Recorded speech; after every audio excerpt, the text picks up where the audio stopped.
He's trying to screw everybody, and the way that we want to approach it is we partner with you. So if you go to the body shop, I'm paying 90% of every dollar, and you're paying 10%, and we go in and we get the best bid. It's not like, hey, let's screw the insurance company and help me get out of my 10%. It's just bad people do stuff like that. Now, I'll give everybody a bit of a pass card because insurance has evolved and it's been trained just like your dog and my dog, 100 years of training. Why don't you report your claims? Because you'll get canceled. How do you know that? Because that's what happens for the last 100 years. So, again, it's disingenuous to take people's money with the idea that you're not going to put them back to where they were. And time is money. You spend all kinds of money suing people for 3 years, and then you settle for pennies on the dollar because you get worn out. If you're going to sue people, stick with it. Don't get worn out. Yeah, I totally agree with that. So I like that because you're like, it's disingenuous to take somebody's money. And I think that's what stands out about you and why I've been so close to you since the day I met you is like, you are a genuine, real person. You don't play with like manipulating people. You don't play those games. And like, that's why I keep you so close to my corner. You're true, your whole brand, true, right? What do you call it? True. TRU. TRU, true. The truth will set you free. And the reality is that I think I seen you talk about depositions a while ago and how everyone gets so nervous about depositions. Right. And you're like, I don't get nervous about depositions. Why? Because I just tell the truth. Right. And it's true. A lot of people, they go into a lawsuit, they know they have shit to hide. Everyone's got these, if we want to call it silent agreements or whatever it may be, there's always something kind of going on. But when it comes to the boxing, if we go back to the boxing, I think it's disingenuous to mislead people in boxing. I think it's disingenuous. There is elements of that in the game, and there's a reason. There's a way that fighters will justify being disingenuous, and then they'll justify accepting your money to put on this show for the game of the show because that's the business. Well, I've learned the business. At the root of it, you even pick your opponents, right? Yeah. So, the guys who were supposed to win try and pick somebody that is challenging, but they can beat, right? Instead of the best fighter at the time. And you see that all the time where, people are calling each other out. And, if those are the best two fighters and it's a world championship, they should be fighting. It shouldn't be, this is the real guy that should be fighting, which I've heard a lot of times, right? Well, that's why Dana White got out of it. Dana White was in boxing. He got out of boxing because he hated the bureaucracy of all the fighters trying to protect their purse. They realized how much money they were making, and they didn't want to lose their next payday because they faced a real challenge. But now, with Turki Al-Sheikh coming in from Saudi Arabia, with Riyadh season coming in, putting billions of dollars into the boxing world and using it as a platform to advertise their country, and they now have the funds to be able to put on these fights where they can force champions to fight each other, and that is the sole reason, really, at the end of the day, that boils down to why Dana White's getting back into it, because he now has a platform to force people that are the best to fight, and he doesn't have to play those games, which is the same philosophy as the UFC. Put the best against the best. And that's why in the UFC, you see guys with all sorts of different records, right? You'll see a guy, losses don't mean anything in the UFC. You can have losses. But you have Mayweather come in, 50-0, it makes this whole situation in boxing where you have to have a perfect record. Nobody has a perfect record. I'm sure you don't have a perfect record in your life. I sure as hell don't have a perfect record. No, it's not possible if you're actually challenging yourself. Yeah. Right. But if you're managing that, which again I think has all in football and stuff, you can't manage it, but where it's like an individual decision of who I'm going to fight. Yep.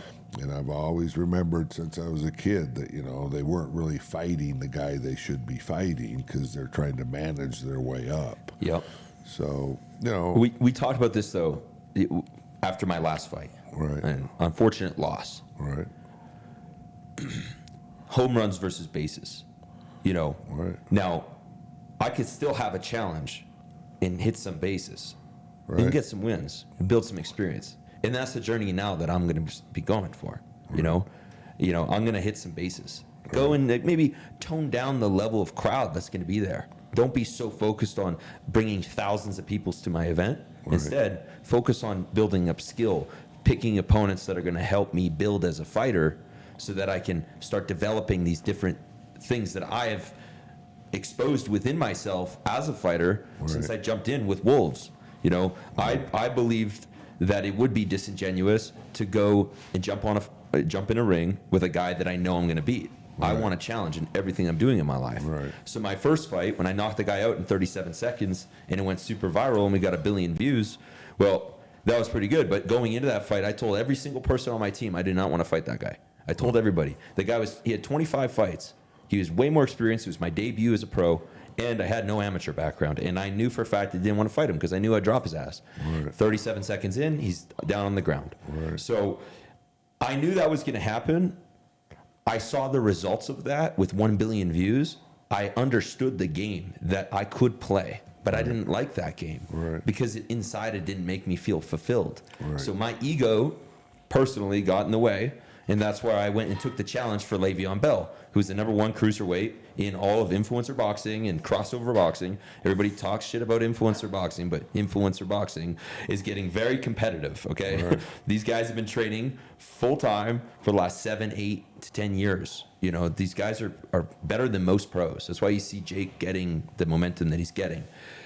But, you know, the challenge with Le'Veon Bell was I knew he was the toughest guy in the space, but I knew that would establish me in the space as the guy that's not going to walk down from any challenge. Right.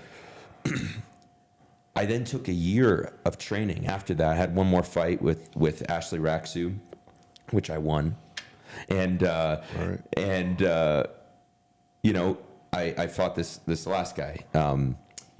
Robert Daniels Jr., his father, senior cruiserweight world champion. Right. You know, he poked holes in my game. He showed me areas that I need to work on. And now I know, okay, if I want that next big challenge, I understand where I'm going to go. And I'm not going to play that game of pretending like the next guy I'm going to beat or the next guy I'm going to fight is going to be a world champion type guy like a Nate Diaz, but he's actually really, you know, should be retired. Right. Or, you know, maybe Nate Diaz shouldn't be retired, but you know what I'm saying. You know, like the arguments that people are making that where Jake is going and fighting guys that are no longer in their prime, and then pulling them out of their prime that are not even boxers. They are sure they're strikers, but they're MMA guys. Fighting those guys, this is disadvantage.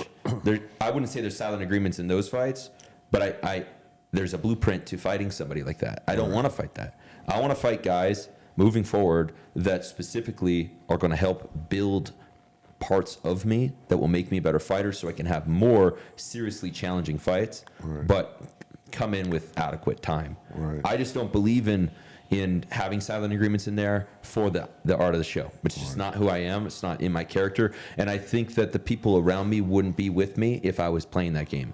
You know, sure, they might be there because I'm winning and they want to be involved, but those aren't really the type of people that I want to be around. So did anybody ever ask you to fight them and lose?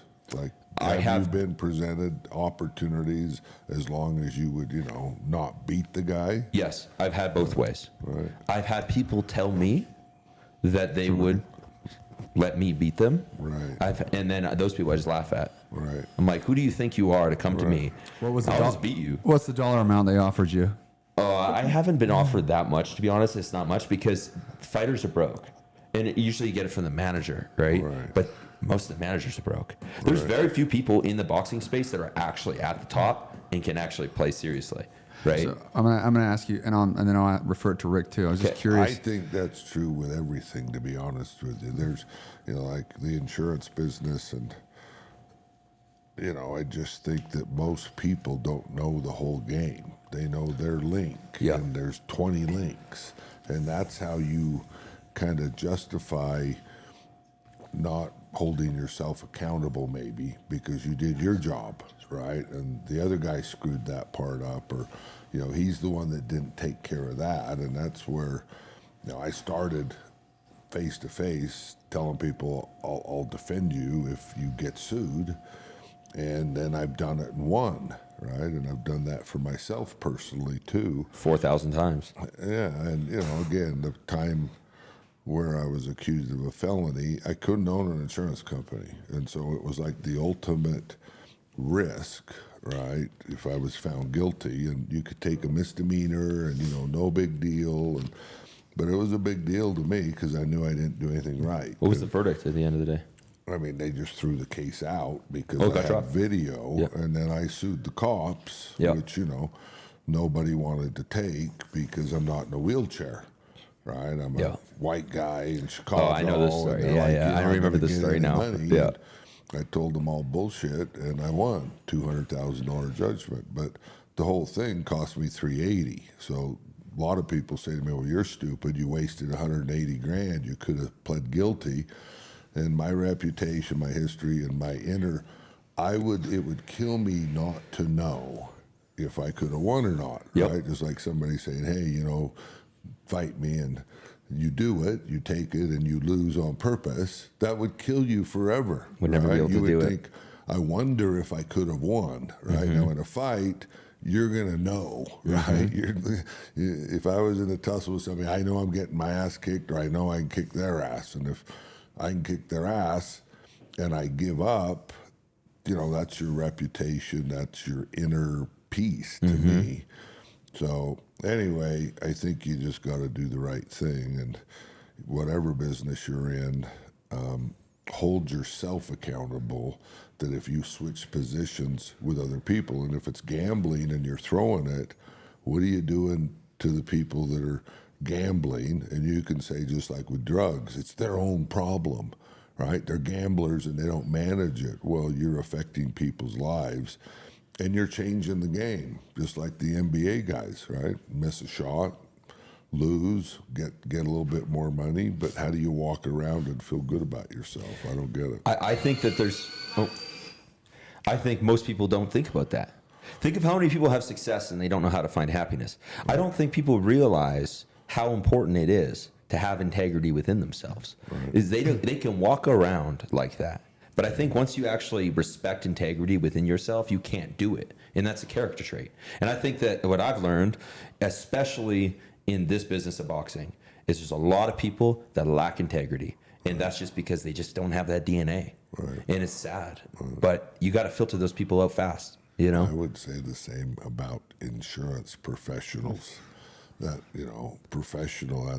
That's probably being kind to them. What do you think? Do you think they're really just salesmen? Yeah, they're just evil car salesmen. And they're tactful. They know how to say the right things. And like you said, this lawsuit that just the guy went on a deposition and admitted. Well, everybody else sells it like that. Right.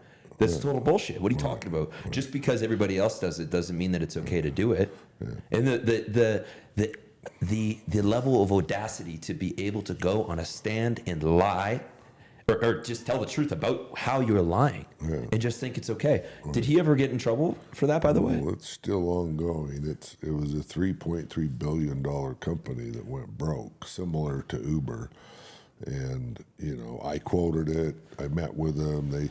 They wanted to go with us, and this guy wanted them to go with the other market. So he basically changed my quote, which again, is that professional, right? Or do you give the insured or any client the options, or do you kind of like put the sweetest one out there that puts more money in your pocket and helps you achieve your goals? And again, to me, that's short-sighted. The way you get successful is by doing what's right, and the word gets around. Again, if you do what's wrong, the word gets around, and over time, I think you run out of rope. 100%, and especially right now with social media, with the way that we're all interconnected. If you start doing bad business, you're done. Done. You're blacklisted. But some people still find a way to, because, if you say the right things and you're making people money, at the end of the day, people are willing to turn a blind eye just because it's be able to get them padded for their own personal, whatever it is that they have in their life that they're going through, that they need, their own personal benefit. We have lots of guys now. There's one guy that he contacted us, wanted to rep us or brand us, and he wouldn't talk. He wouldn't complete simple tasks so we could track it. And then he starts calling me saying, hey, I referred this business to you. You know, that's me. You should give me credit for it. And he didn't do anything I asked him to do. So, you know, again, he's hiding behind the curtain of the internet. He doesn't want to talk to you. He wants to do everything on social media. You know, he doesn't want to email. And I don't do business on social media. It's like advertising. It's like marketing. It's a magazine. It's a tool. And if you won't talk, right, even if we're going to agree in writing at some point, you have to talk to people. It'd be like, you know, not having the huddle in football and texting the team, right? Don't huddle up. I mean, how do you actually execute a play when you're not connecting with people? It's, you know, and that's the worst thing I see about, you know, a lot of people now. I'm just like, call me. You know, and they won't. They refuse to call you, which then is, again, my suspicious, non-trusting nature comes out and says, you're just fake, right? Why would you come out from behind the curtain if you're real? And unless they're super talented. No. You know, unless they're really talented salesmen or they're very talented fraudsters, right? Then they can just lie straight to your fucking face. But, you know... you keep going. There was something that came to my mind. Tristan, break down, because you're a fighter and a promoter, and give us the quick rundown of what it costs to promote these things. Like a quick line item of everything you did on the promotion and dollar amounts. Okay, so for my last fight, promotional costs? Okay. So there's so much to... When it comes to boxing, to put on a show of this magnitude... If you're talking about, you know, a Jake Paul type show, millions and millions of dollars, right? But it's just like anything if you're going to advertise it. Kind of like you said, social media, or I was saying earlier, social media is a tool. You know, if you want to actually have results within the business partnership, you have to meet, you have to huddle. There's a lot of things you got to do. You got to use the email tool, the agreement you make. These are tiny little things. But at the end of the day, there's so much more that goes on behind the scenes. Boxing, I mean, you have your PR teams, okay? You have your journalists. You have your influencers. You have your costs. You want costs? Give me a breakdown, because then I'm going to ask him how he ensures these type of things too to add to the cost. So, kind of rephrase it. Just Okay. Well, I mean, when it comes to a fight promotion, you have so many costs. You have. I mean, just the venue alone, just the production alone. I mean, you guys know. A production itself can cost $500,000, depending on how high of a level you want to go. Now, on average, probably $75,000 for a low-scale production, $250,000 for an average production that's high, like nice broadcast. You know, and then you have your TV deal, you know, that's going to try to help in on some of that. But a lot of these guys, they don't have that. So there's a lot of people, they want to put a show on. There's ways to do it on a shoestring budget, and they just, you know, sell their tickets to the local guys. But if you want to take it to that next level, that's when you start having to go and pay for PR publication agencies. The PR agency, just to get people to talk about your event, is going to start at $30,000 for one. You need 5, 6, 7, 10 of them, right? So $30,000 each for just a simple blast. You're getting hundreds of thousands of dollars in PR. Your social media marketing campaigns. Those alone, you can build a pretty robust campaign with a small team. But if you want to take it to that next level and you want to hit global masses, again, imagine how cheap it was when it was on ABC Sports. Oh my God! Right? 3 channels. You rented the hall, and just the event itself without the TV and all that. It was way simpler. Now, I mean, we spent $500,000 plus on a boat race, Key West, and we spend as little as 75. And I would tell you that there's not a huge difference between the two. It's you getting taken advantage of by the guys that want to sell you the best cameras and the best equipment, and Well, and to them, it's not necessarily them taking advantage of you. Sometimes it is. Sometimes they're trying to upsell you on all the fancy gear they have, and they're like, well, this is why I'm worth more, because that's what they They said in their head that's going to be their sales pitch when they bought that fancy camera and convinced themselves to do that. Oh, I can charge more now because this camera. You can get more done on this thing today than you can get on any of these cameras here right now that are plugged in. Every single one of these cameras here, this one's more powerful than. Right. So maybe those ones take a little bit higher megapixel. You know, but do you need the highest quality? And is it better, rougher? And you know, again, if you put them in the ownership position, right, and they weren't selling you their equipment or their time, and they said, and again, it's just like a roofer, right? Yep. I call a roofer over, and he says, "What do you want to do, Rick?" I'm like, "I don't know. Do I look like a roofer?" oh my God. Oh, Right. what's your budget? Yeah. So, Well, what's your budget there, Rick? yeah, What and that's do you mean, what's your media budget? guys. I like to tell them, look, you tell me what you would do if this was yours, and same with the media guys. But you know, I've always looked at it long term, right? I'm not just trying to write one policy or write you 1 year. I want to write you for 10 years.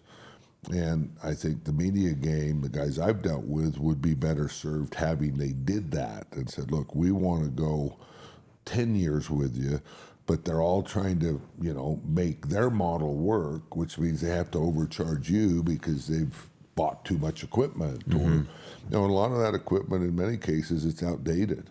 Yeah. You know, and they keep telling me how much it's worth, and I'm like, you know, that was 5 years ago. You know, TVs used to be 10 grand, and now they're $800. Well, that's their entire life, right? So that production company, their whole life, like they're just so focused in on every little cost. And when they see a big insurer like you or a big boxing event, that could be their biggest event of the whole year. That's where they're going to make their money. So they're going to shoot for the stars and try to make as much money as they can. And the problem with social media right now, especially if you're that type of person to try to take advantage of people or make a bunch of money, you're going to start learning all these different tactics online. You're going to learn how to sell more. Right. Well, that kind of screws guys like us that are also trying to build as well. You know, just because we have success doesn't mean we're also not trying to build. Right. Like, we're building too. We have a business to run too. We have people to feed. You're not the only team here. If you don't build and evolve, then you die. Like Sears, Roebuck, and Kodak. And, you know, you think you're all high and mighty, and we're Sears or we're Kodak, and you don't see that people are chasing you. Right? It's not as easy to stay on top of the wave as people think. So you got to be thinking outside of the box. There's this kid. You know, when I sparred Kobe Covington. Okay, that was a fun spar, by the way. I think he thought he was gonna dummy me. Even on the live, he's like, "Oh, okay, chat. You know, now I'm gonna really turn it up." He wasn't able to turn it up, but nonetheless. Getting to my story here, I needed a last-minute videographer. Called up some people. They're like, "Hey, there's this guy. He's super hungry. He's got a cool camera. He'll show up like that." I'm like, "Okay, cool." Call him up. He's like, "Dude, like, throw me whatever you can. I just want to be a part of the experience."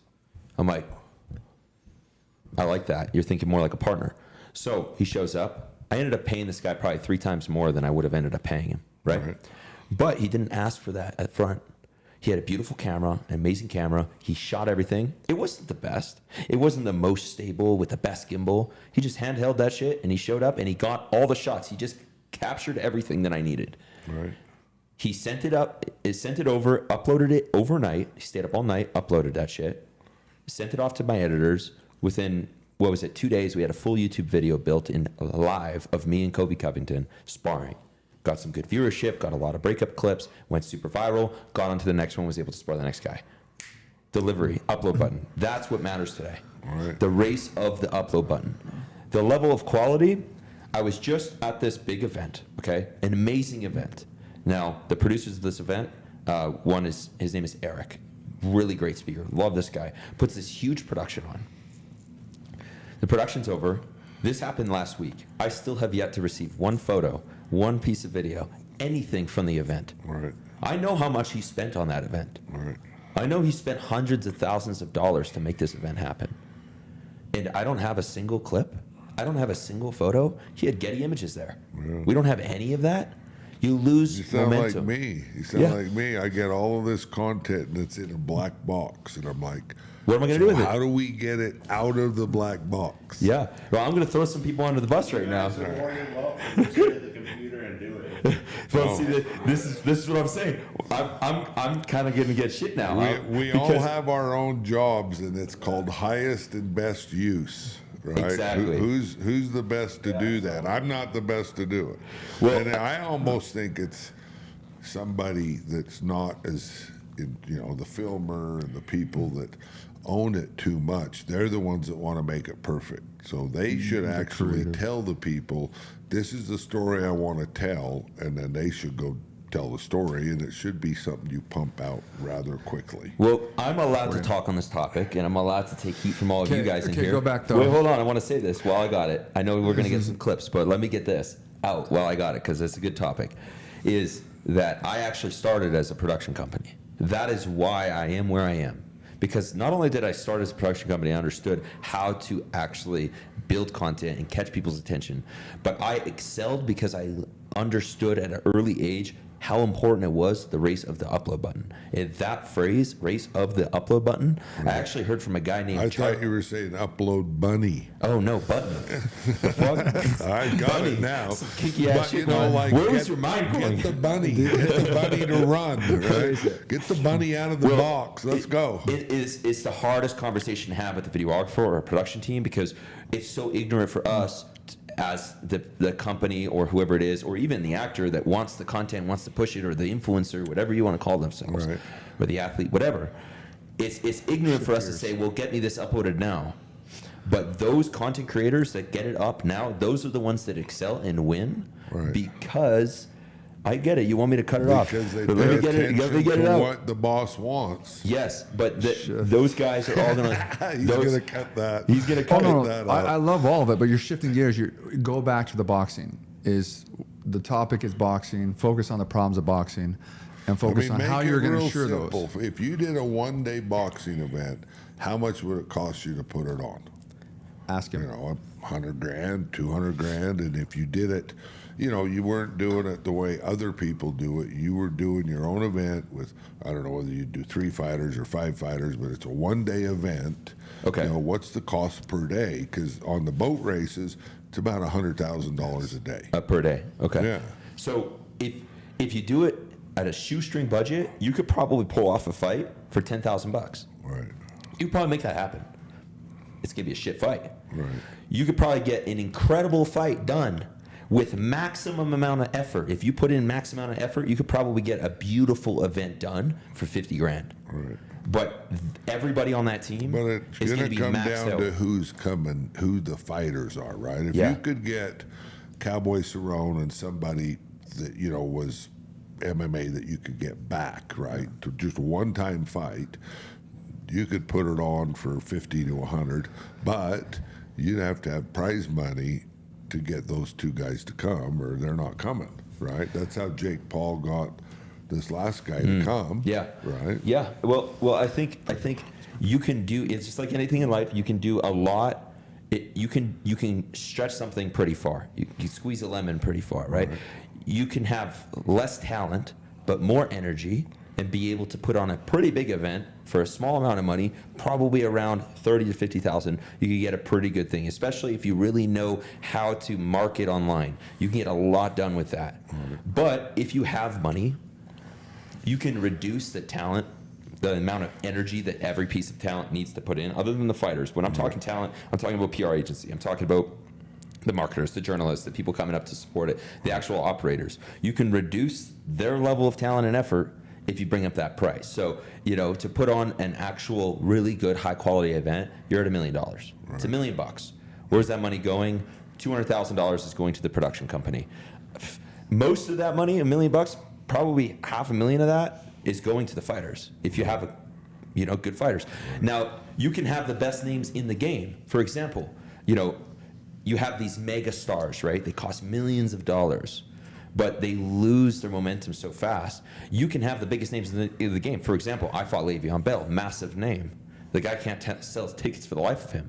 Right. So you really got to lean on your talent outside of the fighters to be able to push those names. Right. Right. So ask how much. So how much to ensure that though? Like, how would you layer his promotion, his boxing, if he's taking, and I don't know if he is taking peptides, if he has issues with his brain, if he has issues with rigging the game, how would you really even insure that? Again, so the only things you insure are, events, right? Somebody falls down the stairs and breaks their ankle. We got that lawsuit yesterday from Charlie Kirk's event in Vegas. Some lady just filed a lawsuit. She broke her ankle. And then you have, a fight in the arena, right? Two guys, just like you see at football games where fans don't like each other. You could be sued for that. The fighters, and like in a pro football game, they're workers, right? They're participants. So they can sue like the ref, right, for not calling the fight, and your friend dies or he's brain dead because you didn't stop it soon enough. There is most policies, just like motocross policies, excludes participants. So that's where we're different. We would include suits brought by a participant against, just like a motocross track. Why would they sue you? I crashed and broke my leg. Well, that's the risk you take. Now, if you have a water truck on the course and I land on it, you let me go out riding with an unsafe time, right? You should close the track, let the water track go around. So those are the things that we cover that the other markets don't. Active shooter, if somebody attacked an event. Well, right? let me ask you something. So there was a Misfits event that I went to, and there was a bomb threat. They shut the whole event down. Right. They had military in there immediately. Was it military or military police? It was police. SWAT, It was SWAT. It was probably SWAT. I think it was SWAT. They came in, shut the whole place down. Right. It was a whole big thing. But think about what that does to the production agency too. That throws would everything off. That would be. So how would you insure that on the fighters with the purses, everything? That would be a separate event cancellation, like I did for the Rolling Stones, right? So if it would have got canceled for COVID or any reason, a bomb threat, I would have had to have paid. In that one, we also included Mick or Keith dying because they were older, and the people who financed the tour, they put up $10 million. That's what they wanted. They wanted to protect their $10 million investment. So if it didn't happen, for a bomb threat, for Mick dying, whatever. And so, you kind of carve. Event coverage covers spectators. Our event coverage covers spectators and participants. And we don't have all the exclusions like for sexual assault, molestation, assault and battery, firearms. As a promoter of a venue, how do you live with an exclusion like that? And the truth is you don't. That's why motocross tracks can't get coverage anymore, because they paid riders who got hurt from the inherent activities. One guy, they paid $1.5 million because he broke his legs because he misjudged the jump, right? I'll go there once a year and break my legs if you're going to pay me $1.5 million. You make it beneficial for me to go do that. I don't believe they should have ever paid that claim, and there's been probably 5 to 10 in the last 2 years that sent it over the top, and that's why motocross tracks now can't even get spectator liability. So if the event was insured, what Trisian just did, was he actually insured himself or no? No, the event's insured. If they like you and you can help them defend the case, then they might cover you. But in most cases, if Tristan Hamm was named in the lawsuit, no, they're not covering Tristan Hamm. What about an injury? If he gets, and they find out he has some sort of issue with his brain? Excluded. So he's really not insured on any of these fights, unless they layered it with 10 other policies? If what? Unless they layer it with, you got event, you've got medical, you got... Tristan and influencers and all of these guys, including, like Cletus and Travis and Dave Sparks. I know them all. I've known them forever. They need a custom fit policy, right? Their homeowners doesn't cover them the way they need to be covered, right? Homeowners was designed for the guy who went to General Motors and his wife packed his lunchbox and he walked into General Motors, right? That's not life anymore. your business and your personal life, especially people on social media, professional athletes, guys like me, right? When I get arrested in Chicago, who's going to cover that? Nobody except us, because, it's like, that's what I need. We need to double down on that. Need. Explain to me that. So you're telling me that if I'm with X Insurance and I get arrested for something that I didn't do, that I'm innocent of, I'm going to get covered from X Insurance? Right. You're telling me that if I get sued by somebody for some ridiculous situation that I am totally innocent of, I'm covered by X Insurance? Right. And you're telling me that if I go, let's say, into a business partnership and it falls through, or I make some big business venture and it falls through, and me as an entrepreneur do the right thing, and I get sued in the process, I'm covered by X Insurance? Right. So basically, how many insurance companies exist that do that? None. Exactly.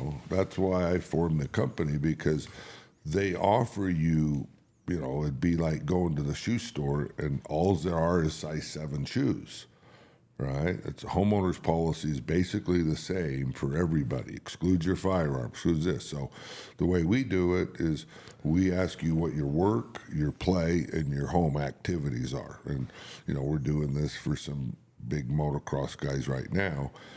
I can't cover something you don't tell me about. So, if you're going to go do Gymkhana, right, you need to tell me so I can add that, because that's not something you're going to do every year, right? In most cases, influencers, people like that, they don't know what they're going to do until, they might be thinking about it for 6 months, but when they get the green light, it's probably within 60 days. Yep. There's a guy now trying to recreate Evel Knievel's Jump of the Snake Canyon from Australia, and he's coming here. He's got all the permits. I've talked to him a couple of times, so he knows I can issue him the coverage. Will he actually come and do it? We'll see. Same with the Rolling Stones when they called. What are you going to even insure him on? Death? What? No, he needs, for his permit, just like Trump rallies or Martin Luther King Day marches, protests, you have to get a permit. So he has to get a permit from the BLM, and they won't give him a permit unless he has insurance. So the insurance is covering the event. It doesn't cover him for injury, right? Again, he's a professional. That would be work comp. He's considered an independent contractor because he's the guy. He's working for himself, so he assumes that risk. He could buy life insurance. He could buy medical insurance, for just that event, or he has annual medical insurance that would pay for his medical bills, or he doesn't. So each person needs a custom fit suit. You can't go to an insurance agent, and if you buy Liberty Mutual, State Farm, or Farmers, they're all basically the same policy. They all exclude your trampoline. They all exclude your dog. They all exclude your firearm. That's not going to work today. Most people's boats, if you read your policy, doesn't cover you for towing anybody. So all these people out water skiing and pulling people around, there's no coverage for that. The guy that crashed up here at Timber Lakes, just last week, he sent me his policy, and today it's easy. Just ask ChatGPT, say, this policy, what are the exclusions and fine print I should be aware of? And you'll be shocked at all the shit that's not covered, right? And that means it's not customized for him. They create this policy and they sell it to helicopter or aircraft pilots, and the narrowness of the coverage, right, is it's not something I buy. Yep. Right. I want to be covered. I don't want you to tell me when they say, hey, felony assault on a police officer. Oh, we don't cover that. I mean, that's not what you want to hear. Same when your house burns from a wildfire, right? And you submit a claim. It's like, yeah, it's not going to cover you because you only bought $3 million on a $10 million house, right? So we'll pay you $1 million. But, they won't even pay him that at this point. They'll pay him like $50,000 and work the claim. And, some company strategies is we'll make it as painful and we'll pay as little as possible when we have to, and we'll make money off of the money. but you're ruining your reputation.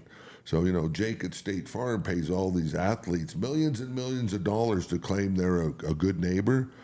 And I'm actually suing Jake at State Farm from a stupid boat claim, where if they were a good neighbor, they would have a happy customer. But they're more focused on selling you that they're a good neighbor. And if you have a claim, they're not going to cover you the way you want. Well, that ain't being a good neighbor. Yeah. So, what's your intention? Yeah. Kill it. Okay, I have one more thing I want to hit for my channel. Okay. And then, do Okay. one more, and then I'm going to do Spitfire, take a break, do Spitfire after. Yeah, because I got to go to the bathroom too. So restroom break would be great. Let me ask one thing though. Okay, I want to ask you something. This is for my channel. Okay. I'm in California. I see these flames, or the smoke. I'm at my friend's house, and she's there with her boyfriend and their 2 kids, or his 2 kids. So I'm like, hey, let's go check out the smoke. It's just like, that's the hero in me. Always trying to be a hero. No, just natural nature to go and see what's going on, right? Curiosity, make sure everybody's okay. I think that's the right way to. If you could help. Yeah. I know I have some abilities to help people, so let's go check it out. So we go over there. We kind of waddle over there with everybody, kind of speed walk, and there's a big grass fire, and there's a team of firefighters out in the distance fighting this fire. But the grass fire had actually jumped, and it was actually hitting a whole nother section that they hadn't realized yet. Right. And it was taking off really, really fast. And it was burning up really fast, heading straight towards this barn in Sacramento. Right. And it's heading towards this barn, and I could hear commotion from inside this barn of horses freaking out. I heard a lady sounded like she was crying. I was like, what's going on? A big fence. So I reach over the fence and I look over and I see this woman, and she's freaking out. She's got these 2 ponies. She's trying to catch them. She can't catch them. I'm like, are you okay? She's like, yes. And right away, my brain goes to lawsuits. I'm in California. Right. If I hop the fence and just help, I hear all those horror stories of if you help somebody that's dying, you have to ask if you can help them first, and you better have a good story of how you got that answer. Maybe record it first so you don't get sued and then end up like he wanted to die. Right. So now you're in trouble because now he's, maybe you saved his life, but he's paralyzed or some shit. Right. And now, he's suing you because he now has to live in misery. So that's going in my head. So that's preventing me as somebody that wants to help from helping. So the first thing I say is, can I help you? She says, yes. So I hop the fence immediately. As I hop the fence, I see those flames are actually getting hotter. And the smoke's getting more, closer and closer. And I kind of analyze the situation. I realize we got this fence line, and we got 30 feet, 60 feet of where the flames are at in the grass to where the barn is. So I'm like, well, first of all, we got these 2 ponies right here that we need to, harness up. So I'm just going to help her with that. Right. So I harness up I ask her, can I help you? She says yes. I harness up the ponies.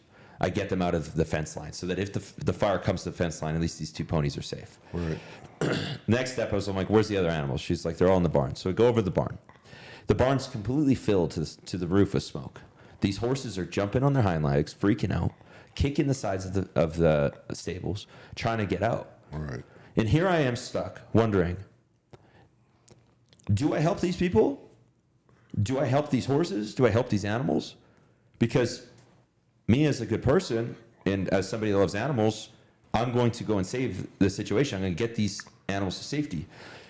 My immediate nature is to just open the gates and let them run away. Let them get to safety, because that's probably the right thing to do. Right. But now, because I have a really good friend of mine that's an insurer, I'm thinking about lawsuits. Because I've been through lawsuits in my life, I'm thinking about lawsuits. I'm like, do I sit here and let these horses burn alive and die? Right. Do I walk away? Do I do the wrong thing or do the right thing? Inevitably, I thought, well, I know I got a good partner, so if I get in a situation here where I end up getting sued, I know I got somebody, Rick, who's got my back. X Insurance has got my back. I know that. But I still couldn't help but think, am I actually protected right now? Am I doing the right thing? What happens if those flames don't hit this barn and I lose a horse in the process? How much am I going to lose out of everything? If that was like really a deep character questioning that I had for myself, as I always saying that, I had to question my own character and wonder what I'm willing to do. And at that point, it was a life or death thing for me. Right. And I ended up getting harnesses, and I harnessed up every single horse, and I got every horse out of there. I had my friend come in. He helped me. He got neighbors. I tried to integrate the neighborhood as much as I could. We taught every neighbor how to handle a horse. These wild ass horses. Put them with the neighbor, and showed them how to calm the horse down. Brought every single horse down to the street with the halter and a actual rope to calm them down, and we got those horses out of there. Now, on top of that, we got all the sprinklers running. We took hoses and we started hosing down the water line to stop the fire line to stop the flames from hitting the fence of the barn, and we ended up saving that barn. Right. Now, we had every single neighbor call the fire department, call the police, try to get them to like put an immediate need for those firefighters to move over. So we probably held the fire back for maybe 45 minutes before the fire department came over, and we was able to fully get a hold of it. But we totally stopped that fire from hitting that barn. Right. And if you look at the drone shots, hopefully we show them in here, you'll see where the fire line was, where the barn was, and how the barn was right next to this neighborhood. That would have, if that barn would have taken off, there was hay bales stacked all the way to the roof. That thing would have completely lit up and would have, in my opinion, based off of my professional opinion, would have burnt that entire neighborhood down. Right. And we saw what happened in California. Right. So I believe that I stopped that neighborhood from burning down. When I spoke to the firefighters, they believed that we stopped that neighborhood from burning down. Right. And thank God the owners of the facility that ended up showing up, and when they showed up, all the horses are on the street. There's helicopters buzzing the top of their barn. They're freaking out. They don't know what's going on. I could see in their eyes how upset they were. Right. But proud that they were at the same time that things were taken care of, but I couldn't help but sense the embarrassment of like, why weren't they there sooner? So I understand from their perspective, they're probably running a business. They're probably worried about what their clients are thinking. Are we going to have to deal with our clients mad that this situation happened? Did their horses get put through stress through that situation? Is it their fault? Is it the grass fire's fault? Who's this guy that hops the fence and gets them out of there? What if you didn't save the barn, right? What if you didn't save the horses? And, doctors and nurses in theaters, people have a heart attack and they think the same thing. And that's because they know they have fake insurance, right? And again, people tell me, all you guys are the same, and I take that as an insult because I created my own company, so we're not the same. And, you should know that, again, you the more you question yourself in those situations because of the fear of liability is, again, because of stories you've heard, right? It's like legal hellholes, and, the courts in that jurisdiction are unfair, and, so they're giving you fear, right? It's like the bully on the playground kind of directing us all to where it benefits someone, right? And so the right way to be is do the right thing, right? And that's a lot easier to do if you know you have somebody behind you that will, if they arrested you for trespassing, right? What if that lady didn't have the authority to say, help me? What if the owners say, you caused this, you got in the way, and that's not true. And then again, you have to be prepared to stand up for yourself and doing what's right. And again, doctors, all these people should feel comfortable because they know they have the support. Bill Dvorak, who was just here, he had a quadriplegic case. Kid dove into the river, quadriplegic. He was told not to every morning at a safety talk. He, in the lawsuit, we found out he was actually a lifeguard. So in American Red Cross lifeguard class, you're taught don't dive head first into water, pool, anything. It's dangerous. So it was his fault. Bill and his guides were the best trained swift water rescue, EMT, wilderness first aid. So they saved this kid's life. And if he would have been with any other company, he would have died because they don't know how to get a quad out of the water and the backboard and all that at that time. Now everybody knows how to do that, but this was in the early years. And the lawyer for the plaintiff looked at me and Bill in a settlement conference and said, you should have let him die, it's cheaper. And I looked at that guy and I said, that's what's wrong with all of this, right? Yep. You're telling people that are doing the right thing right? They train, they practice, and they save somebody's life. And you can sit there and say, you should have let him die. It would have been cheaper. And that's really at the root of all the problem is the money. Again, that's how they get you to settle bullshit lawsuits. I'm going to make you spend 100, so I'll save you 50. And if you take that head fake, you're an idiot, right? You learn that in sports. Don't watch the head, watch the body. Don't listen to what people say, watch what they do, because that's a better indicator. Watch the body. You know, again, I've been doing this 43 years, and, you know, people think I'm stupid, especially in the insurance business.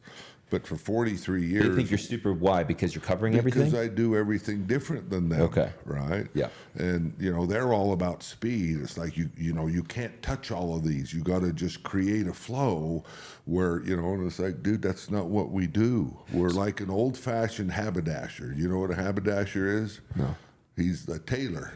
He fits your suit. Okay. But, you know, if you know a real haberdasher, he's going to make you come in and just make me another one like the last one. He's like, no, right? Yeah. This is an art. This isn't like, you know, just processy. It's, each one needs their own custom fit. You know what? How much better you feel going into a situation knowing that you're custom fit? You know how much better you feel when you go on stage to speak to somebody. I'll speak for myself. When I go on stage, actually, the last time I spoke, you look good. I think I look pretty good. I had a nice fitted shirt on that stage at Eric's event, and I felt good. I felt confident. Right. You know, I felt confident going into that barn because I knew I had people like you in my corner. Right. But I do wonder, did I do the right thing? Was that the right thing? Was Yeah.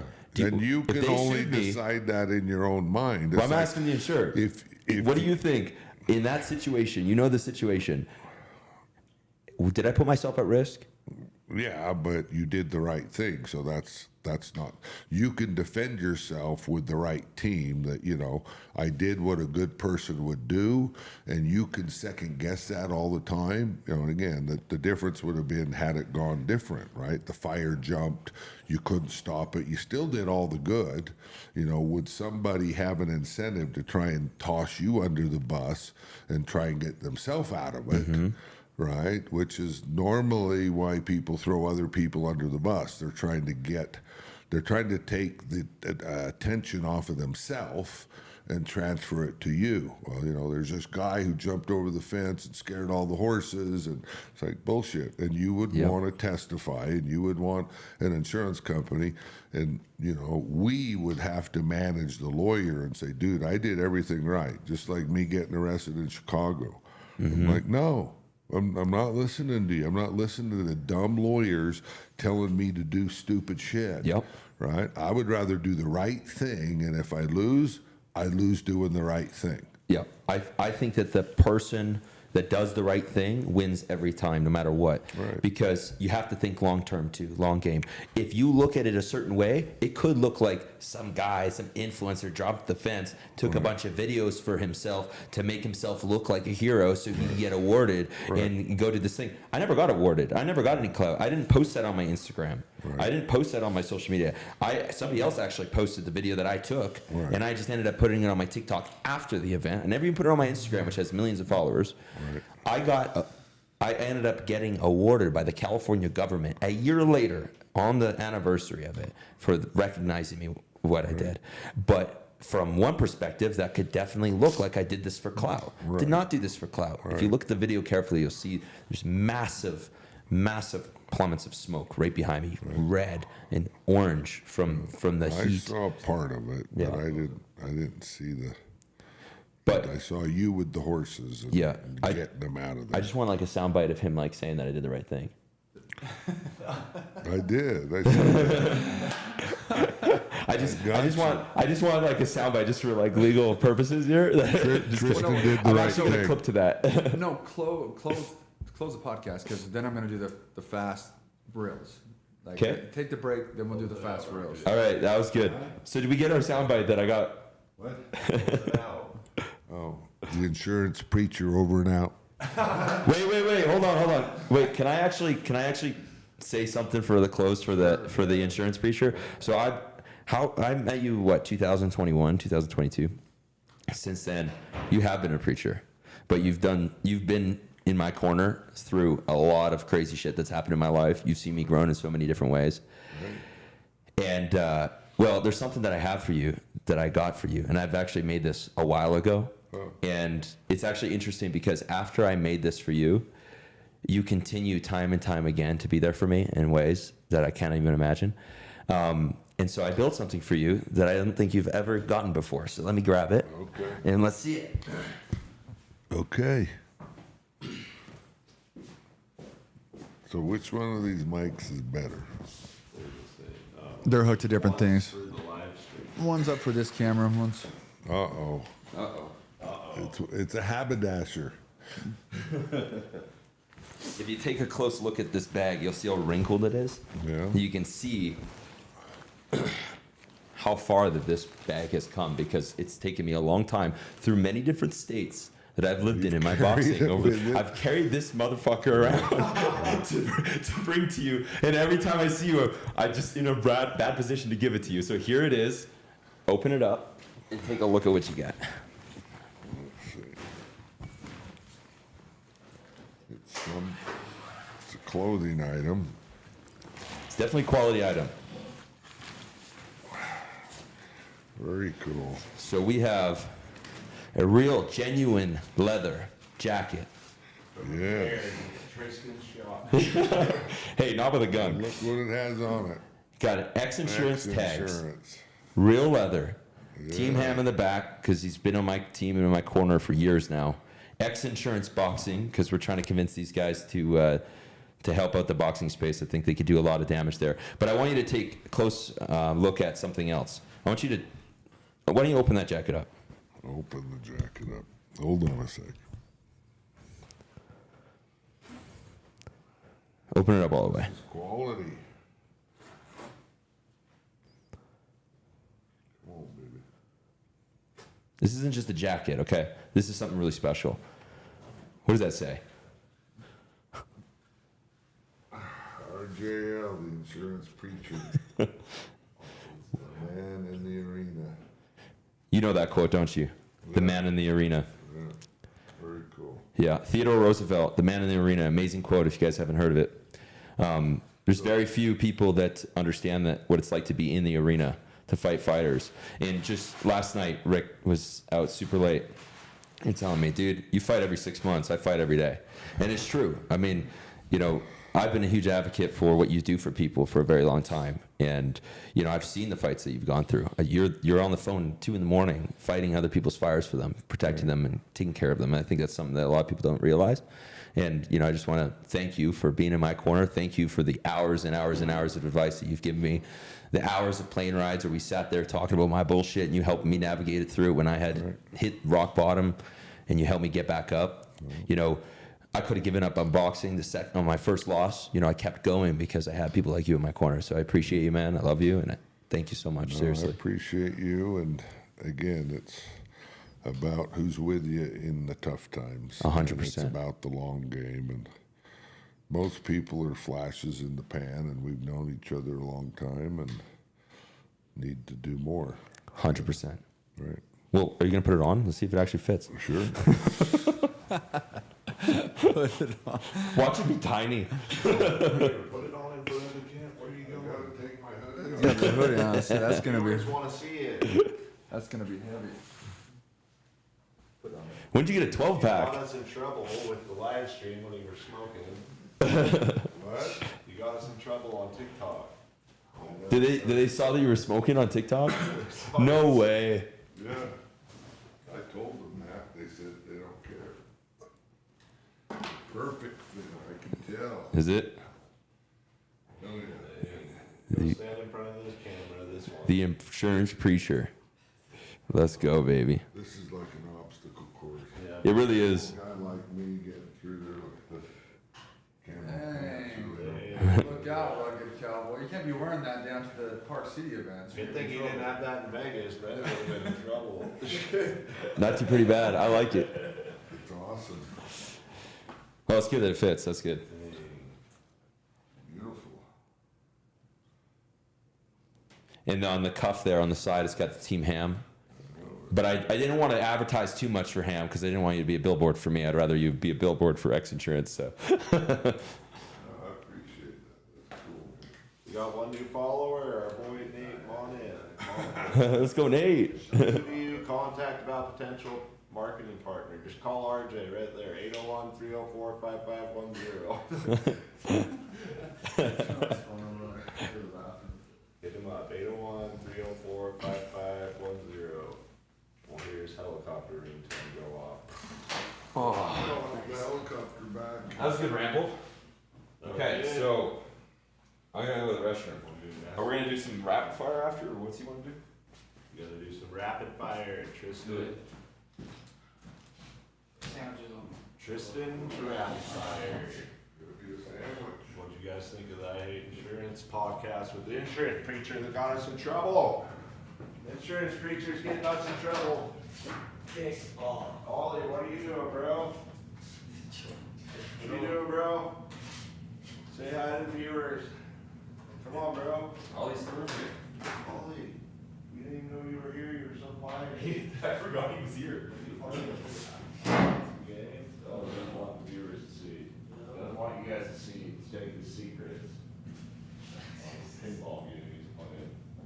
What? You don't have a matching jacket. There's one of one. It's 1-1. There's only one insurance preacher. Only one insurance preacher.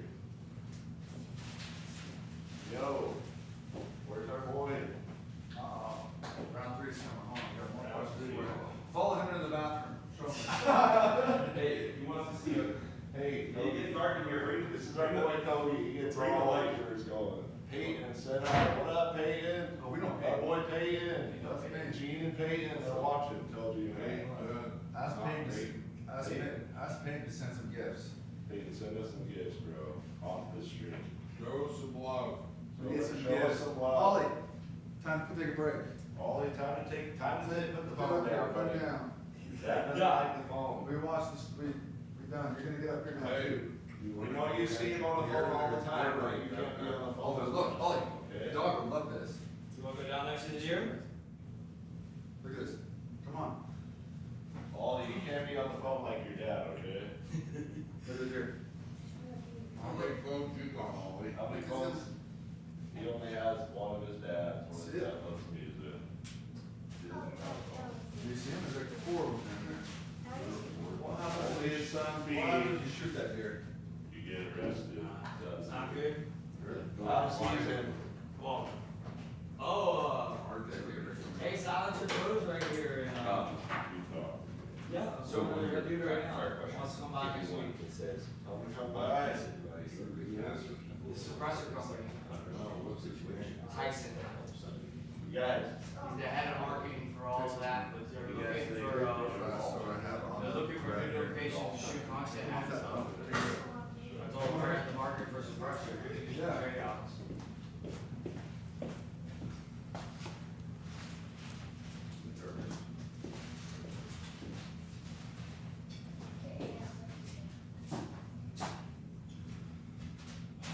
Man, I heard Park City's all bust. Everyone I heard talk to that went over there already said it's terrible. Black.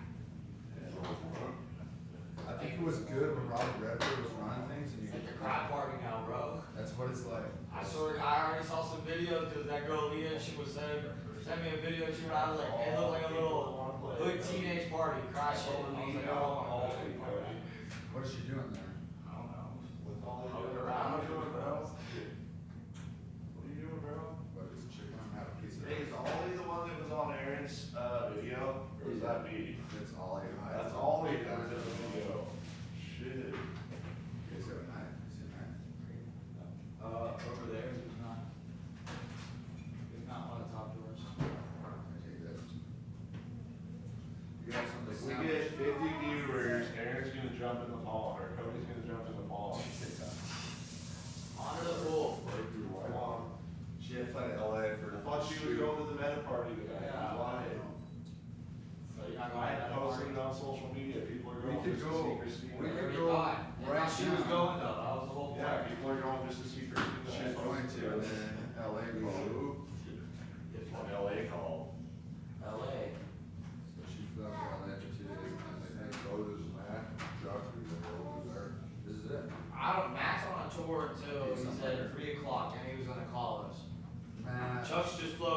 said he doesn't know what he's gonna do. Entourage. Is he gonna go down there? Well, that guy Chuck, you remember? Christian was partying all night. I sent you the, whatchamacallit? We were, Al, baby. wow, baby, it's only in town once. Yep. Okay, so yes, you good. What is Cal a big club in California? Good club here. Here? Well, it's No, it's in Their Cal group. Is like they own That's a in bunch of Vegas. different like You want to buy in Vegas? like No. clubs and hospitality. Anywhere you can, you're not needed at all. Think of it as like Soho House. But like One, they only do it during Sunday stuff, yeah, they do it every Sunday. So. not anymore. Done last year. Came over. Well, then you hear that all the big boat manufacturers are sold to the boat show. They're not. They're all doing, They're all collecting events. they're like renting Airbnb and have a dog in the back where it's They've been, that's what they all started doing in They're Keys. right there, Joe, it's all these fucking boats and that. Throw it in there. All this money, it's All all in. shit show. Hey, random question. Your old event, you'll have all that. The owner of Aeronautic, do you know the owner of I don't Aeronautic? have his size. Beckham was wearing X all morning. Yeah. Yeah. Beckham's going up snowboarding wearing his X. So there's a friend of mine lives in Orlando. They live on a private lake and surf off the water. Her parents are like best friends with the owners there, Nautique. So I don't know if you guys, that was a connection you guys want to Figure do. out how much they get. What does Sean have, Centurion? But they don't, they're the same. But do you guys cover any of those companies? I mean, all of them give boats to these athletes, all their training and instruction, and they don't have the right coverage, and they're getting them a boat that's owned by Nautique. So the guy that I connected you with, David, he's gonna call you. They do, they're not doing, well, he has a automotive company, like auto repair, automotive, I don't know if you're familiar with it. Do you recognize the name? Mine shut off. Kitchens, that's their Wow, last they're name. smoking. They do apparently they do $30 million gross a year on their, automotive repair. And they also want to start their own insurance, where they offer it to their clients, but they wanted to talk to you about maybe starting that with you. So, Holy moly. What event's that? maybe, I don't know. Was that last night? I think it's Yeah, just- What's hanging out there? Each of these people have so many different contracts, I'd just rather just get it to you to figure out. You was there last night? No, he's What? fucking with you. I was saying, you gotta be cautious. Yeah. Like either kid, you gotta be careful. You gotta be careful, buddy. Watch Show- out. Show Rick. It's this fucking yoga girl up here. Show Rick video. Hold on.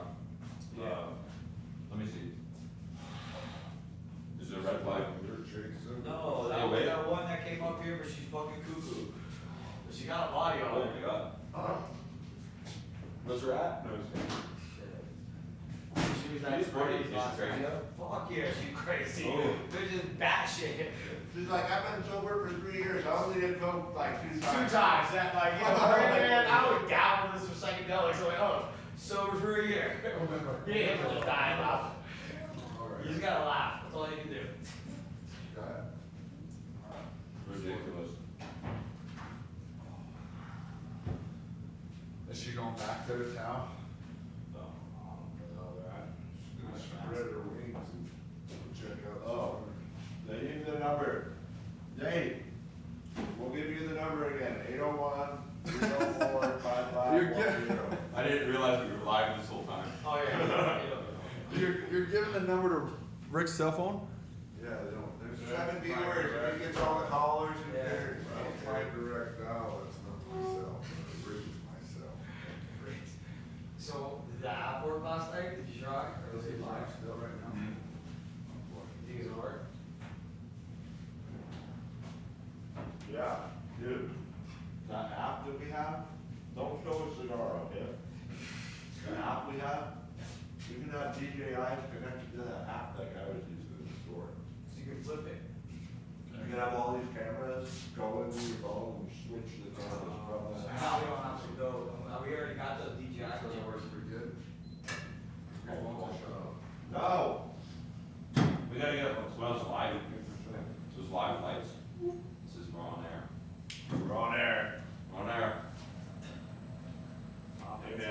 see all the big streamers in Las Vegas, they're everywhere. Miami. They walk around streaming everywhere. Really? Yeah, right. They're like, what up, chat? Chat, what up, chat? Chat.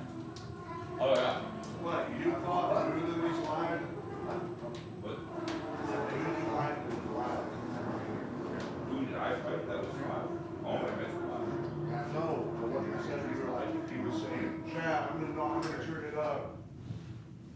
No, he was sparring.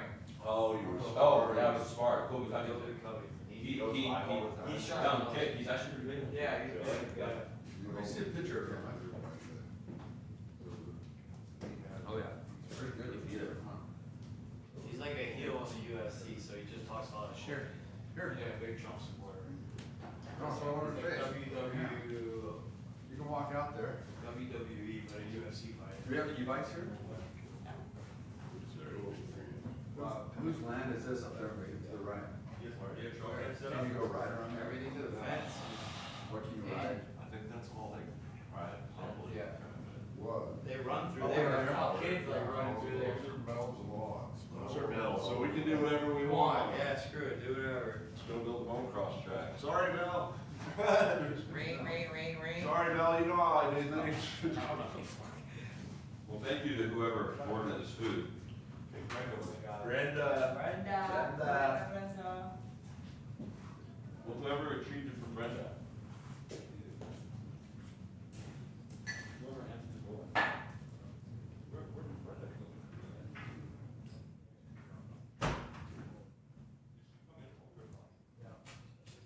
Look at you guys. Look at all the deer up there. Look down there in the creek too. There's a whole bunch. No, there's a big package. Look up there. Marker over your side.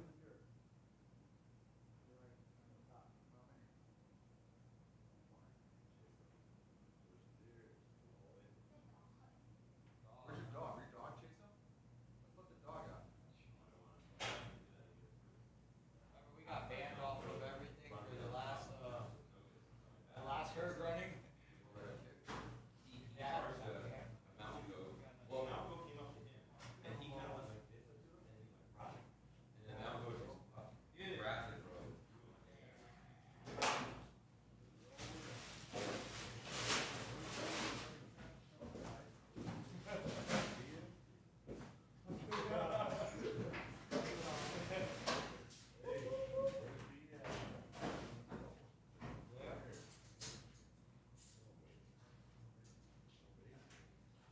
So Ambro is the owner of the sales company, son, rep.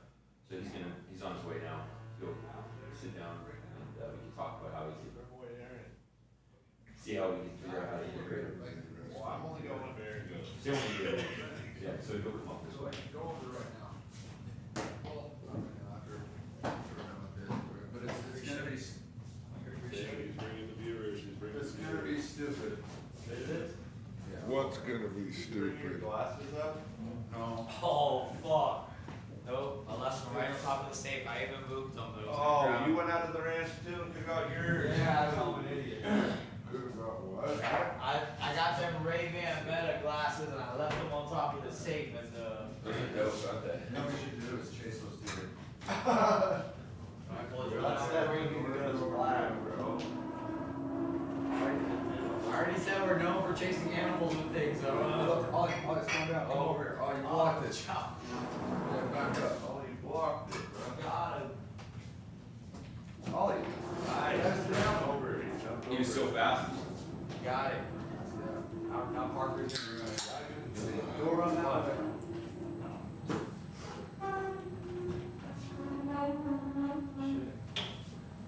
Second or third Diet Coke? Second, yeah. Gonna be going on 6 there soon, but. Johnny. Walks to the ball. What? And though he can't even suck out of the ball because he gets it so far. Dude, Can you I not think we see sign it? off and you go back on. I got him a stick the other day because I couldn't, bro. I thought I was gonna pass Go out. back on. Sign off and go back on. Charge it and then grease. I thought I was gonna pass out. You got later, Steve. We had 1,000 viewers, Like, dumb. 10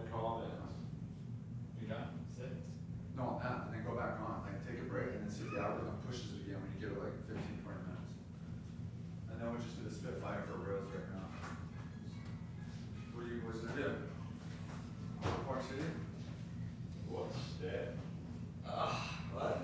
You're gonna go to Park City? What do you do? What do you mean?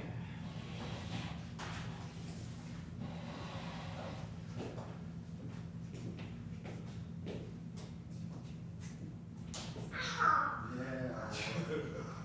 So, Ambrose on his way, he'll be here at 2:10. 210. Yeah. 141.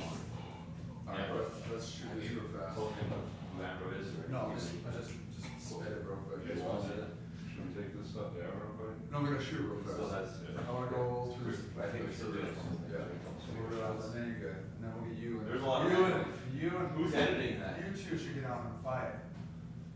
Who's editing this shit? Probably Parker. No, I got it. Does he use AI to like find clips? Oh, well, partially, we'll just partially, yeah, but he's still gotta go and fix everything after a lot, but Parker does most of it tonight.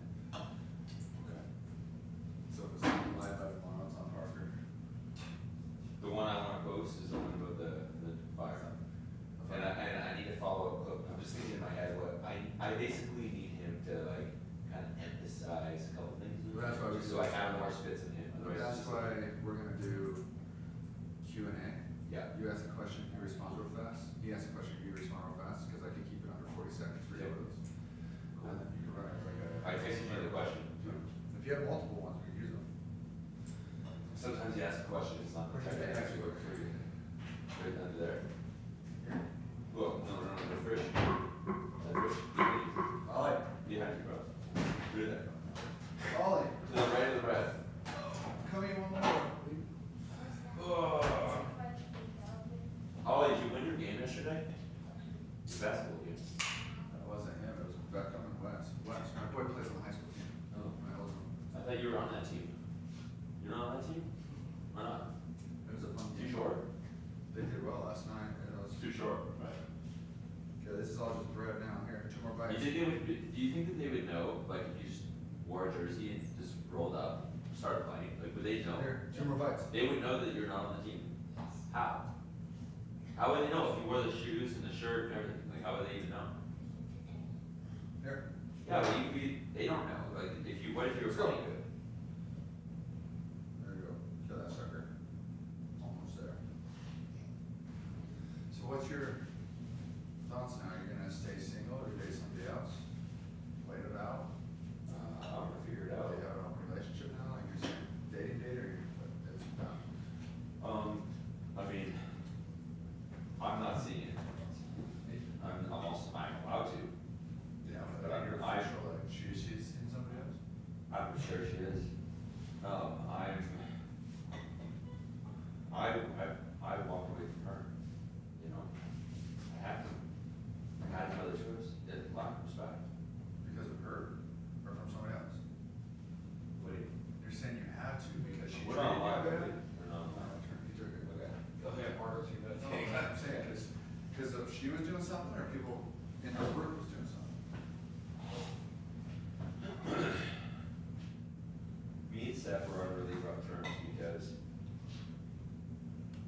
she made some major mistakes in our relationship, and it was very thin ice with me. I could not handle it, but I believe in the relationship with Hamm, and I loved her enough to forgive her through that.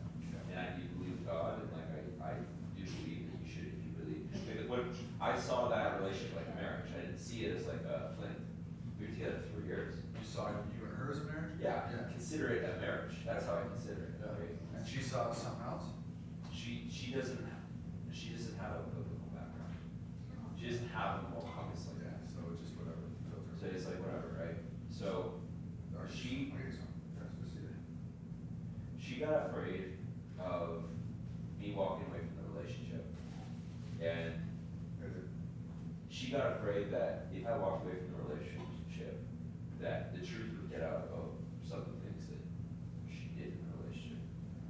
And so what she did was she created a story to basically make it as an emergency plan. That if for whatever reason our relationship didn't work out, she would have a narrative that she was the victim. And I found and discovered that story Where? in her phone. And I figured out what she was doing.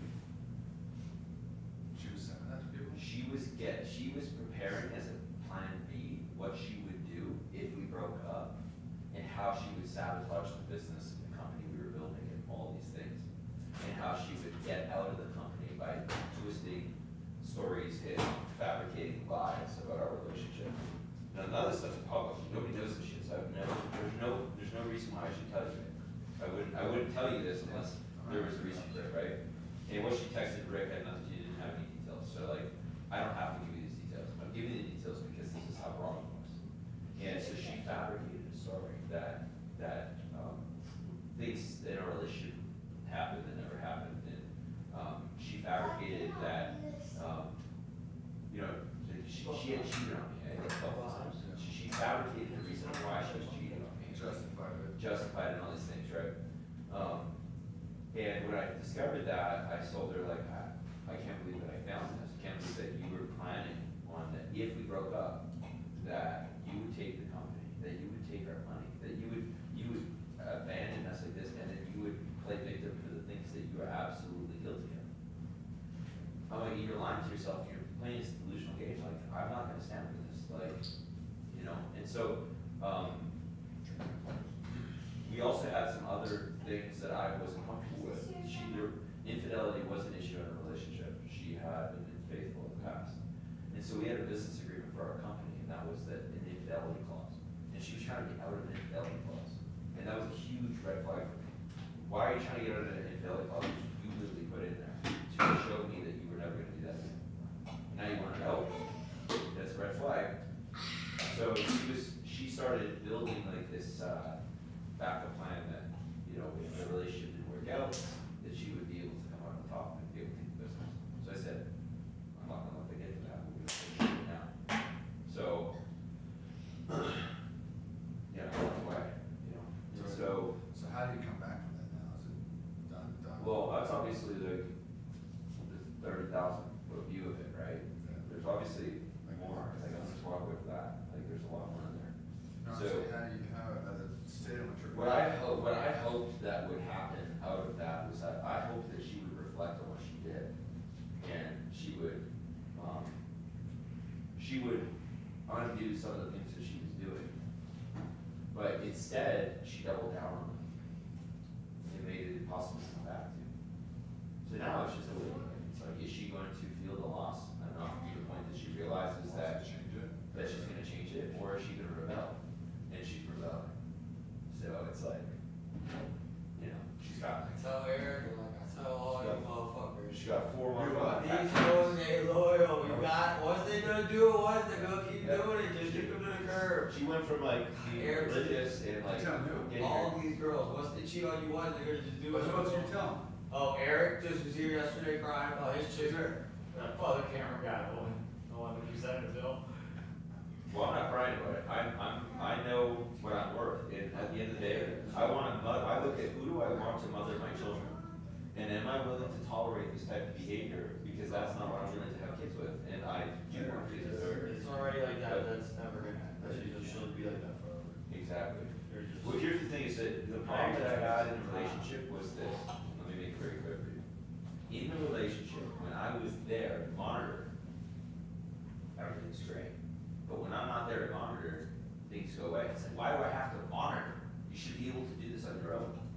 And if I have to, you know, be You gotta so work perfect. that hard, it's not gonna be a relationship ever. Exactly. It's just, The we're not second supposed you to work s- at these things. The second you say the word monitor.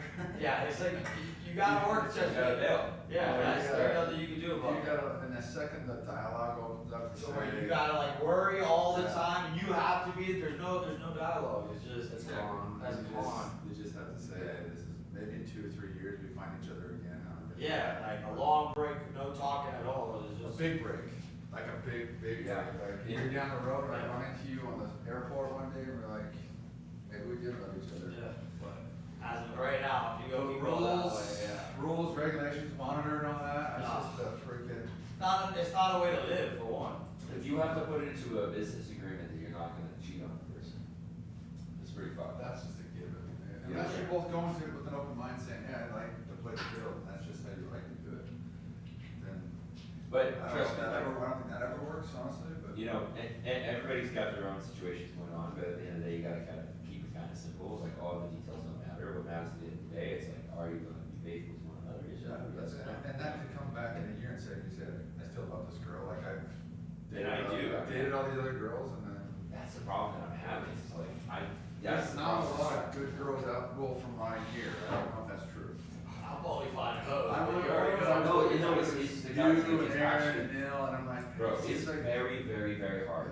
You It's see very me, hard. I ain't shy, but it's like, It's God hard damn, to they're all find just somebody fucking. that's- They're fucked. I get back to Florida, it's better though. I'll get back to US. It's But I better. would say, when me and Aaron were going to Thailand, the Philippines, and all these Asian countries, I was like, Passport boys. I was like, why would you not, if you've been divorced and. the How does girls- Aaron do, by the way? It's up and down, it's just. But what do you recommend? Do you recommend he stays, or do you recommend? Oh. Because I know he gave me a lot of details on Yeah, that. no from one's how we gonna, grew up together. no one's gonna know internally what you're going through, so if Aaron and him find love, like, when I went through my divorce, everyone like gave their own things, at the end of the day, if I love somebody differently, there's nothing I can do. So Aaron had said like, I predicted Aaron at some point and Sal would find each other again, cause they're just two peas in the pod, and all this crazy stuff will wash away in 2 years, and they'll love each other again. It's like they're just meant to be together. But they have the kids to keep that going, right? Well, you don't have, kids are irrelevant, because I have kids from my first wife, I have kids now, and kids are resilient, they love you, I get better quality time now with my kids, because before I was just like, oh, crazy party, not drinking stuff, but I was just. I didn't know that you had kids with another one. I got 2 kids with my first wife. I thought you only had sex with one woman for life. 2.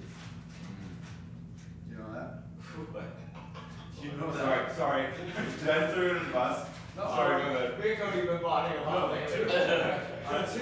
2, and I've married both of them. Good for you, bro. Ain't no wrong with that, dude. So, These fuckers put me on the spot. These fuckers put me on the spot at a restaurant. This girl is sitting with us, right? 3 of us, me, him, and Jared. oh yeah, 2, you remember? Yeah. And they're like, Trisian, how many people do you slept with? And here I'm thinking, like, I didn't realize how level Mormon these guys are. Oh, yeah, dude, I'm against. I'm like, I don't know, like 40? I'm like, what? They just start laughing. I'm like, what? What's your number? 200? They're like, No, there was another girl Aaron? at the table asking a question. Yeah. There was a girl that was there at the table asking the question, like, out of all of us, she's like 15, I love all this. 16. I don't know, they don't even wanna know, like, I love all they don't this. even wanna know. I'm 2, Aaron was 1. 'Cause Aaron was one. I just did spring break at 41 like a year ago, so let me tell you, nobody wants to know my number. I think I forgot one and then I reported. Oh. But you know what? I'm gonna be honest with you guys. In the last, Got 16 in a week once. so me and Steph have been broken up for like 4 months. Yeah. We broke up for 8 months last year. We've been together for 3.5 years now. Yes, in the breakups, guess how many people have been? In between each 6 months. Yeah, maybe an 8-month period now, like probably almost 8 months 3, 4, period. I don't know. 0. But that's the thing. Like, is- like not a single person. Like even in between our You think breakups, you're I'm going not to, out. but I that had doesn't, zero it interest. doesn't fly. I thought I was gone. I was like, You think you're going to, but Bad. and it's, as you get older, it's different, right? You know. maybe, I think you want a connection with somebody that actually want it. Neil can justify it and say, no, you don't want it. What? Talking about women, yeah, I'm still here. If you want, like, I'm more the guy who, like, We're talking about our body counts. at some point you want somebody who just like wants you to be there at home, hanging out, doing things with responsibility. And that's why my first wife, I was like, this is sick, I'm with the homies like 2 weeks out of the month for 5 years. And I didn't care like anything. And then the second wife, like she holds me accountable. Christine holds me accountable on everything. Time with the kids, time with her, and she's upset if I don't have like date nights. And I'm like, Yeah, she this makes is you. what I need. You can't answer her phone. Yeah, dude, This this is is what I date all the need. time. It's simple. I keep If tripping. not, I'm a free spirit I keep figuring out like, what do I do? I keep tripping that you have my phone. I'm like, we have the same Okay, face. the thing. Yeah. So you are a psycho. She's not. She knows, and she, because I told her when I got remarried, I said, you know, just so you know, this is a 5-year commitment. Like, Are you Christian? This isn't going past 5 He years. just can't help himself. What do you mean? Everything. What are you talking about? Just say, hey, are you looking for Neil? No,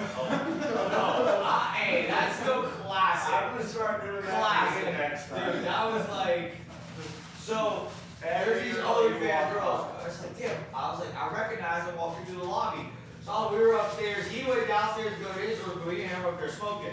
So I started looking through my phone, I was like, oh man, I think it's this bitch. So I was like, fuck it, who cares? I'm writing her a fucking comment on her shit. So I'm showing partner, I was like, dude, I think it was this bitch. She was fucking some little hoe, little skinny thing.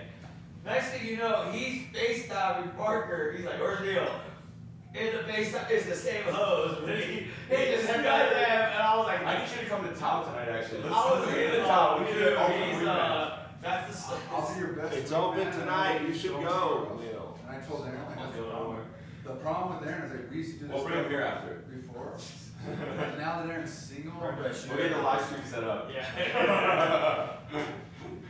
We can have our Better make some fucking giveaway.